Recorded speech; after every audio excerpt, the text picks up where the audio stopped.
il grando dose els stabonde desfari pirati dalmato narentani mettendoghe a ferro e fuoco Lissa, Curzola e Lagosta, isole dea costa dalmata che le funzionea de posto in te scorarie.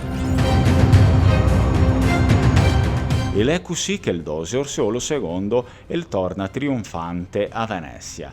In l'anno 1000 andoe un concion general el che nomina a lui duca de Dalmacia, titolo riconoscesto anche ai suoi dopovegnesti.